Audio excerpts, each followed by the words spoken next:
The Breach of Peace by Daniel Greene. This is Steven, your favorite quadriplegic fantasy booktuber, and thank you for choosing Phantology for this booktube video. Usually we do a podcast format, but every now and then we do wander onto YouTube. So I'm excited to be reviewing a fellow content creator's book, Novella. It's about 140 pages long, and if you know booktube at all, you'll be familiar with Daniel Greene. He's been working on this novella for a while. It's the first of 3 novellas, and then I believe he wants to write a series of novels as well in this same world. So this is very much the introduction into a world which he is developing. So how was it? I'm pretty pleased to say that I really enjoyed the book. Whenever I hear people saying that they're writing a book or they're, it's a pet project and it's something they want to do, you always kind of like cringe internally or take that with a grain of salt. And there's just some worry that when they produce it and want you to read it, it's just not going to be very good because there's only so many people who are really great authors.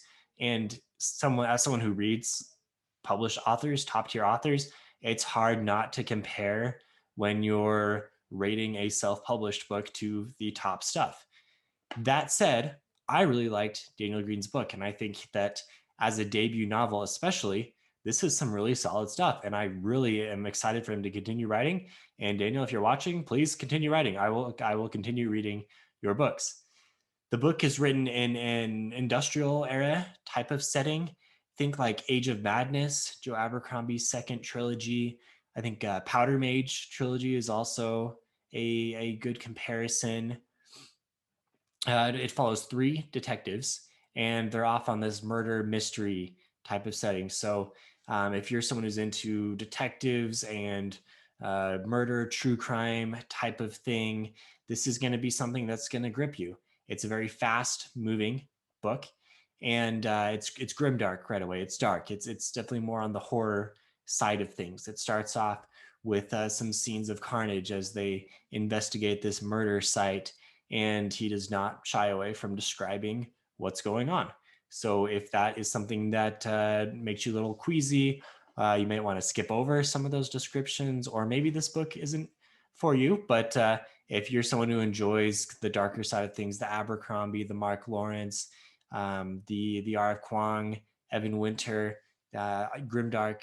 I'm using grimdark a lot, but that's probably the best word to describe some of this. Stephen King as well. Those are a lot of the influences that you can definitely see in his writing that he's been influenced by. There's some of that internal monologue that you get from Abercrombie. I think there's some very specific Stephen King isms that you'll see if you read the book that you'll pick up on. And then the Powder Mage setting and some of the aspects of the plot I think are very similar to things in Powder Mage, but this is not going to be any spoilers, so don't want to get into that. And then I think another book that he draws from is, or at least is very similar to, for me, is 1984. There's some definite Orwellisms in how this world is created. General content warning. So yeah, if the gore and violence is something that turns you off, then I would at least be aware of that. There's also some significant swearing in the book, and there's no sexual content really. So that would be the content warning as far as that goes.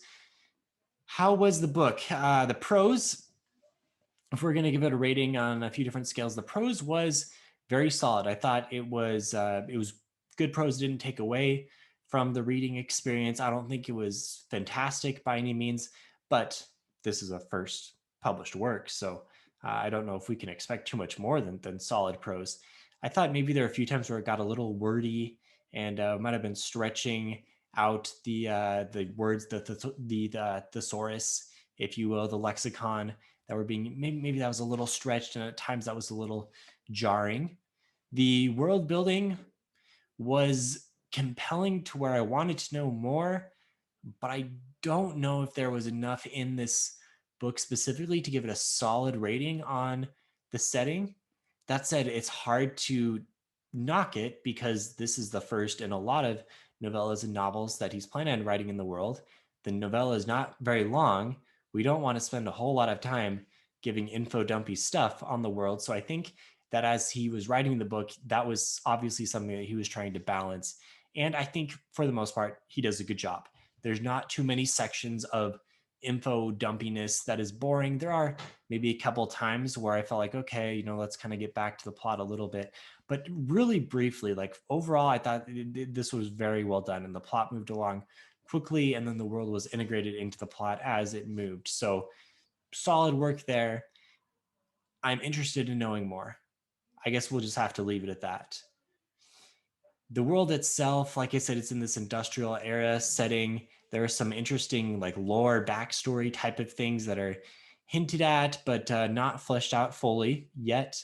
It's kind of this Orwellism, 1984, demilitarized police state type of thing. And there are some magical components as well that come in that make things interesting, but also we need more information.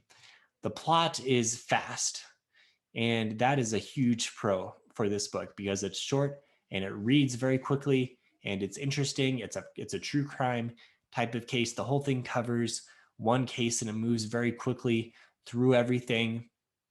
I thought maybe there was room for some dark humor throughout the plot. It didn't really have that, but I thought that could have been another thing that would have added just one more element to the enjoyment. The characters themselves were solid. So it follows three main detectives. We have Clyd, Sam, and Chapman, and they all have distinct personalities and voices. Our main character is a middle-aged woman. Her name is Clyd, and she's been an inspector for a while. We get some components of her backstory, not a lot. We get some characterization. It's hard with, the number of pages that we have in a novella. I do think maybe the characters could have been a little more dynamic, but I'll maybe leave that up to you as the reader to decide. I don't want to talk too much about the spoilers of who their characters actually are. There were a few things that characterized them, but then maybe there could have been a little more would be my feedback as far as the characters go. I think my favorite was Chapman.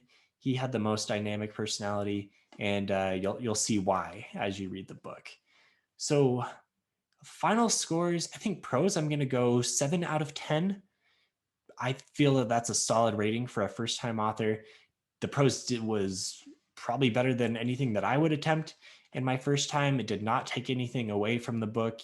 There were some small improvements that could be made, but overall very solid.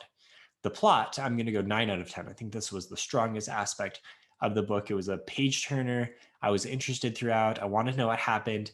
And the end was surprising and exciting and intriguing. I really like the very final chapter. And I think that sets up very nicely for future entries. It really adds to the feel of the world. And after finishing the book, I feel like I have a pretty solid understanding of at least how I should be feeling towards the world, but I don't have all of those elements fleshed out.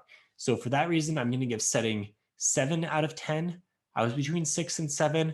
I feel, again, that I know what it should feel like, but at the same time, there are a lot of questions that are unanswered. And could that have been in the novella a little more? Possibly. Is that a hard line to walk? Yes. Maybe I'm just giving this a rating saying that I prefer epic fantasy and novellas are a little bit harder to get deep into. Characters, I'm also going to go 7 out of 10. Solid characters, not especially dynamic. There were a few instances where I felt like they were maybe a little more one-dimensional, but for the most part, I know who they are. They're distinct. Our three main characters. So overall, I'm going to give this a 7.5 out of 10. Daniel, great work. I'm excited to see you write more. I will definitely read it. If you are watching, definitely pre-order. The link for that will be below. Let's support a fellow content creator. And thanks all for listening. See you next time. Thank you for tuning in to another episode of Phantology. If you'd like to let us know your opinions on all things sci-fi and fantasy, join our Discord. Invites are in the episode descriptions below. If you'd like to support the show, like these fine folks here, you can do that at patreon.com/phantology_books.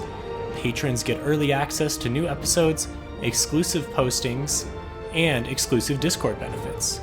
But of course, just listening and watching and sharing with your friends and family is support enough. Journey before destination all.